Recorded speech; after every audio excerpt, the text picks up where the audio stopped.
बहुत समय पहले की बात है। एक छोटा सा गांव था। वह बहुत खुशहाल और अच्छा गांव था। वहाँ सभी लोग आपस में मिलजुल कर रहते थे। गांव में पिंकू और पिंकी नाम के भाई बहन रहते थे। वह अनाथ थे, लेकिन उन्हें कभी दुख नहीं होता था, क्योंकि गांव के लोग बहुत अच्छे थे।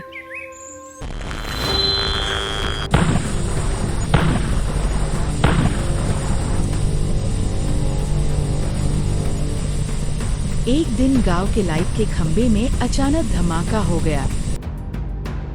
उस धमाके से गांव में आग लग गई। थोड़ी ही देर में आग पूरे गांव में फैल गई। पिंकू और पिंकी दोनों आग देखकर बहुत डर गए थे, इसलिए दोनों वहां से भाग गए। थोड़ी देर बाद वो वापस आए तो उन्होंने देखा गांव के सारे घर जल चुके थे। वहां के लोग गांव छोड़कर जा रहे थे।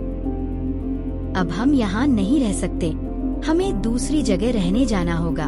चलो भैया, हम दूसरा गांव ढूंढने चलते हैं, चलो। दोनों दूसरा गांव ढूंढने निकल गए। बहुत देर चलने की वजह से दोनों थक गए।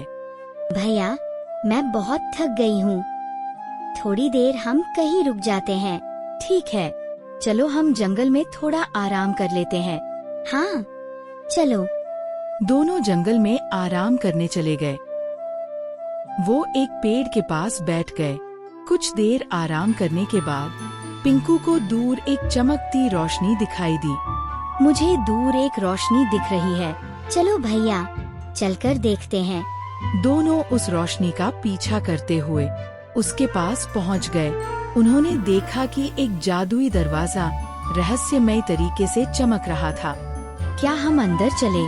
मुझे तो डर लग रहा है। चलकर देखते हैं। वो दोनों उसके अंदर चले गए। अंदर एक अंधेरी काली गुफा जैसा था। दोनों चलते रहे। बहुत देर तक चलने पर उन्हें दूसरा दरवाजा दिखा। दरवाजा खोलते ही एक तेज रोशनी चमकी। पिंकू और पिंकी दोनों घबरा गए।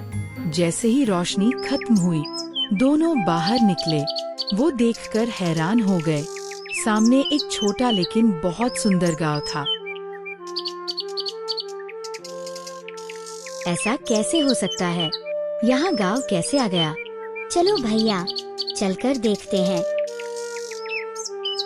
दोनों गांव में चले गए। गांव बहुत अच्छा दिख रहा था और सभी लोग अच्छे से मिलजुल कर रहते थे। उन्हें भूख लगी थी। पिंकू के पास पैसे थे तो वो एक ढाबे पर गए। वहाँ दोनों ने पेट भर भोजन किया। पिंकू दुकानदार को पैसे दे ही रहा था। इतने में ही, ये पैसे क्यों दे रहे हो? तुम भूल गए क्या? इस गांव में ये सब नहीं चलता है। भैया, ये अंकल क्या बोल रहे हैं? मुझे भी समझ नहीं आ रहा। अच्छा, मैं भूल गया था। चलो पिंकी, यहाँ से चलते हैं। रात होने वाली थी तो पिंकू और पिंकी दोनों गांव से निकलकर पास के जंगल में गए। ये हम किस गांव में आ गए, जहाँ कोई पैसे ही नहीं लेता। चलो, अब हमें रोजाना फ्री खाना तो मिल जाएगा, लेकिन हमें अब जंगल में ही सोना होगा। रात में दोनों सो गए। आधी रात में अचानक पिंकू की नींद टूटी। अरे, ये आवाज तो गांव में से आ रही है, चलकर देखता हूँ। पिंकू पीछे छुपकर देखने लगा। वहाँ एक आदमी अचानक से चमकने लगा और एक जानवर में बदल गया। ऐसा कैसे हो सकता है?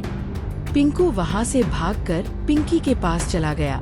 अगले दिन जो उसने देखा वो पिंकी को बताया। मुझे लगता है हमें गांव के किसी को ये बात बतानी चाहिए। दोनों जब भोजन करने गए तो भोजन करने के बाद, अंकल, कल रात मैंने एक आदमी को जानवर बनते देखा। तुम दोनों कल भी आए थे ना? मुझे पैसे दे रहे थे और आज फिर से। तुम मजाक बहुत करते हो। अभी जाओ, मुझे बहुत काम है। दोनों वहाँ से चले गए। जंगल में जाकर, भैया, लगता है आपका ही कोई वहम होगा। ऐसा नहीं हो सकता। आज रात पता लगाना होगा। रात होते ही दोनों सो गए। आधी रात को पिंकू उठ गया। उसने पिंकी को भी उठाया।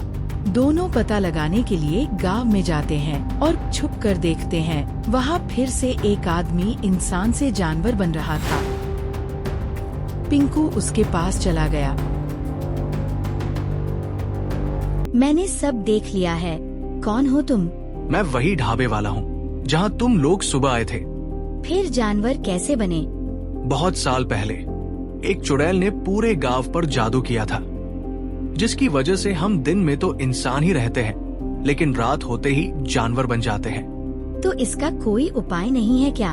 अगर कोई ऐसा व्यक्ति आए जो हमारे गांव का ना हो और हमें गांव के कुएं का पानी पिलाए, तो हम पहले जैसे हो जाएंगे। हम लेकर आ सकते हैं। पिंकू और पिंकी दोनों कुएं के पास गए और पानी भर के ले आए। उसे पूरे गांव ने थोड़ा थोड़ा पी लिया। पानी को पीकर सभी ठीक हो गए। गांव वालों ने पिंकू और पिंकी को शुक्रिया कहा। तभी से पिंकू और पिंकी वहीं रहने लगे।